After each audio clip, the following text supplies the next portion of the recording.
DA news প্লাছৰ দৰ্শকসকলক এইখিনি দিবলৈ ওলাইছে যে গুৰুত্বপূৰ্ণ খবৰ যে সমগ্ৰ ভাৰতত লকডাউন নহয়। এই কথা সদৰি কৰিছে প্ৰধানমন্ত্ৰী নৰেন্দ্ৰ মোদীয়ে। বৃহস্পতিবাৰে প্ৰধানমন্ত্ৰী নৰেন্দ্ৰ মোদীয়ে গোটেইকেইখন ৰাজ্যৰ মুখ্যমন্ত্ৰীৰ সৈতে ভাৰ্চুৱেল মিটিঙত অংশগ্ৰহণ কৰে আৰু এই বৈঠকত তেওঁ এই কথা সদৰি কৰে যে এতিয়া সমগ্ৰ ভাৰতত লকডাউন নহয়, প্ৰতিষেধক আছে। এই প্ৰতিষেধক ল'বলৈ জনতাক আহ্বান জনাইছে নৰেন্দ্ৰ মোদীয়ে। লগতে তেওঁ এই কথাও সদৰি কৰিছে যে 11 এপ্ৰিলৰ পৰা 14 এপ্ৰিললৈকে সমগ্ৰ দেশতে যাতে প্ৰতিষেধক উৎসৱ হিচাপে পালন কৰা হয়। এই সময়ছোৱাত প্ৰতিষেধক উৎসৱ হিচাপে সমগ্ৰ দেশত পালন কৰিবলৈ তেওঁ আহ্বান জনাইছে জনসাধাৰণক। লগতে তেওঁ এই কথাও কৈছে যে দবাই ভি আৰু কড়াই ভি, অৰ্থাৎ আমি প্ৰতিষেধকো ল'ব লাগিব, লগতে কোভিড প্ৰটকলৰ যিসমূহ নিয়ম আছে সেই নিয়মসমূহ আমি মানি চলিব লাগিব। জনসাধাৰণৰ মাজত দিনকে দিনে দেখিবলৈ পোৱা গৈছে যে ভাৰতত বৃদ্ধি পাইছে কোভিডৰ সংখ্যা আৰু এই কোভিডৰ সংখ্যাক লৈ পেলাই এতিয়া উদ্বিগ্ন হৈ পৰিছে, স্বাস্থ্য বিভাগ উদ্বিগ্ন হৈ পৰিছে আৰু সেয়েহে যিসমূহ কোভিড প্ৰটকল আছে সেইসমূহ মানিবলৈ জনতাক আহ্বান জনাইছে প্ৰধানমন্ত্ৰী নৰেন্দ্ৰ মোদীয়ে।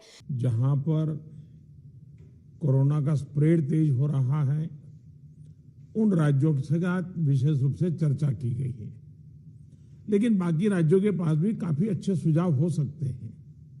तो मैं आग्रह करूंगा कि ऐसे कोई पॉजिटिव सुझाव जो जरूरी हैं आपको लगता है वो मेरे तक पहुंचाइए, ताकि कोई रणनीति बनाने में वो उपकारक होंगे।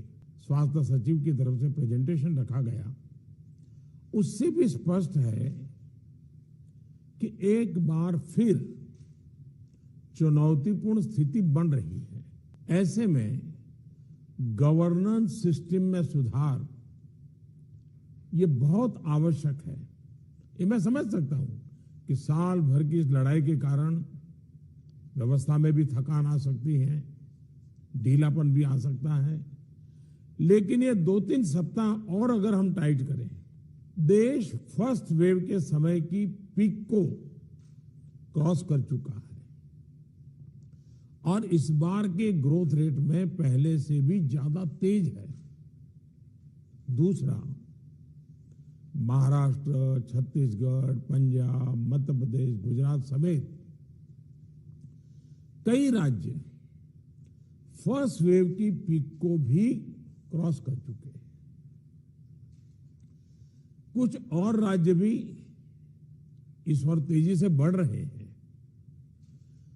मैं समझता हूं कि हम सब के लिए ये चिंता का विषय है, सीरियस कंसर्न है। और तीसरा, इस बार लोग पहले की अपेक्षा बहुत अधिक कैजुअल हो गए हैं। अधिकतर राज्यों में प्रशासन भी सुस्त नजर आ रहा है।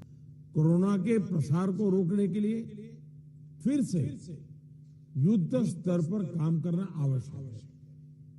साथियों, इन तमाम चुनौतियों के बावजूद हमारे पास पहले की अपेक्षा बेहतर अनुभव है, पहले की अपेक्षा अच्छे संसाधन है और अब एक वैक्सीन भी हमारे पास है। हमारा बल माइक्रो कंटेनमेंट जोन पर होना चाहिए। छोटे छोटे कंटेनमेंट जोन पे सबसे ज्यादा होना चाहिए। जहां पर रात्रि कर्फ्यू का प्रयोग हो रहा है वहां मेरा आग्रह है कि उसके लिए शब्द प्रयोग हमेशा करें कोरोना कर्फ्यू, ताकि कोरोना के प्रति एक सजगता बनी रहे। कुछ लोग ये इंटेलेक्चुअल डिबेट करते हैं कि क्या कोरोना रात को ही आता है।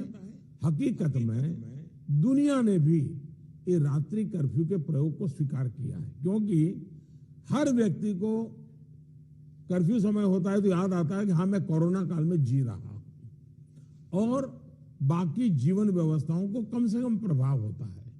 हाँ, अच्छा होगा कि हम कोरोना कर्फ्यू रात को 9 बजे शुरू करें या रात को 10 बजे शुरू करें और सुबह 5-6 बजे तक चलाएं, ताकि बाकी व्यवस्थाओं को प्रभाव ज्यादा न हो।